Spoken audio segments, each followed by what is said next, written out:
We often get a lot of questions, or we see people in the comments immersing themselves in lots of different options, trying to understand what is something that works best for them. Maybe they have a country in mind, but they're not sure which option to go for. They're not really sure what is the difference between golden visa, residence, digital nomad visa, and all of those options that exist out there, and which one would be best for them. So in today's video, we're going to talk about the difference between golden visa and digital nomad visa, which one might work for which group of people, and what are the perks of one or the other residence options. Hi, I'm Jovana, Director of Business Development here at Nomad Capitalist, where we help 7- and 8-figure entrepreneurs and their families legally reduce their taxes, find better lifestyle, and really go where they are treated best. So with the whole remote work movement happening in the last couple of years, more than 50 countries in the world as of now started issuing something that is called digital nomad visa. So this is a new type of residence that really recently came into market. Previously, countries were really not issuing options like this, and many people are looking into those, thinking, okay, how I can use digital nomad visa. Can they lead me to citizenship? Can they lead me to permanent residence? Which ones are the best? Should I opt for one or the other option? And what is the difference between famous golden visas and now digital nomad visas? So there are a couple of different points, right? First of all is in the target group. Like the digital nomad visas are really targeting remote workers who want to spend some time in the country long enough to apply for this type of visa/residence, but still not long enough to go through some more traditional routes of obtaining residence. So basically, countries figured out that a lot of nomads are using visa runs, so they leave the country, they get back, just because they were not able to stay visa-free for more than a certain period of time. But on the other hand, they didn't have either conditions or funds to apply for regular routes. So countries came up with a solution, which is a very good solution for a lot of people. On the other side, we have golden visas that are really targeting bigger investors, those that do want certain access to the country long term, those that do want more perks than just simply living in that country. So a lot of famous golden visas, Portugal, Spain, Italy, Greece, are giving a residence card, a European residence card, that for many investors mean ability to travel within European Union. Again, it was predominantly used by Chinese, Russian investors, generally people that did not have or do not have visa-free access to the EU. But nowadays, we see more and more Canadians, Australians, Americans applying for this type of residence permit, though for them access to European Union is not actually the biggest perk that they are looking for. Again, very interestingly, US nationals have the highest number of applications in Portugal as of now.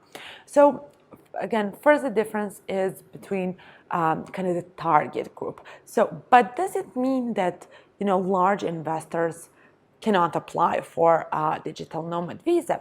So we do recommend in certain cases those to clients. Like if you have countries that offer digital nomad visa for relatively lower entry point and residence permit, residence by investment with relatively high entry point that might not necessarily be worth it, yeah, definitely is better to go with digital nomad visas. Both groups can benefit from one and other option. However, difference are in those technical details.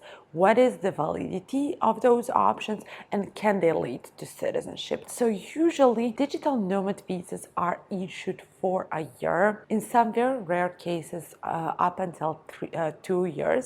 But again, we do have plenty of Caribbean countries that are just issuing up until 6 months. Maybe you can extend it for a couple months additionally, or extra year, but after that you cannot reapply for digital nomad visa. Again, some countries allows you to go all the way through, like new Spanish digital nomad visa allows you to renew your digital nomad visa every single year up until permanent residence after 5 years. On the other side, residence by investment or golden visa usually grant you a longer permit. So you can get it, either for a year. Again, it's usually 2 or in some cases 5 years a residence permit option. With that, you don't have to go through the hassle of a constant renewals, taking care about those things. You apply, you get it, you have it in the next 5 years. Also, what is kind of the biggest perk is golden visas are issued because of certain access. Like either that is, an access, as I said, in many European cases to European Union, being able to travel on that residence card, or ability to obtain certain citizenship down the road.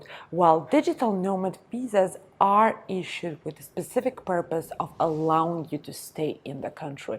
And that is one of the big differences. With digital nomad visa, you need to stay in the country actually in order to maintain it. While with golden visas, you don't actually have to spend time in the country in order to maintain that one, or you have a very short amount of time requirement, like 14 days per year, maybe a couple of weeks, a couple of days, in order just to maintain it. However, obviously, for in golden visa case, if you want a citizenship down the road, requirements might be different, meaning that in order to get a citizenship down the road, you might need to stay, and in most of the cases you do, more significant amount of time.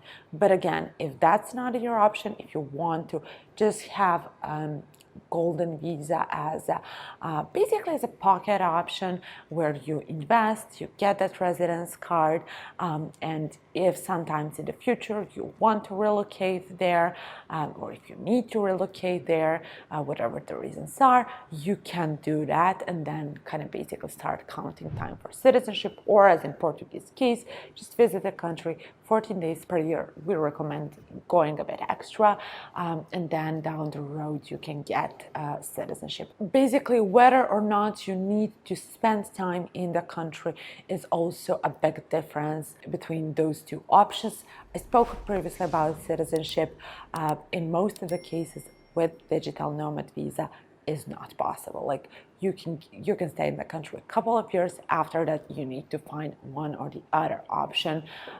So you need to find other residence route to apply, stay, and then qualify for citizenship.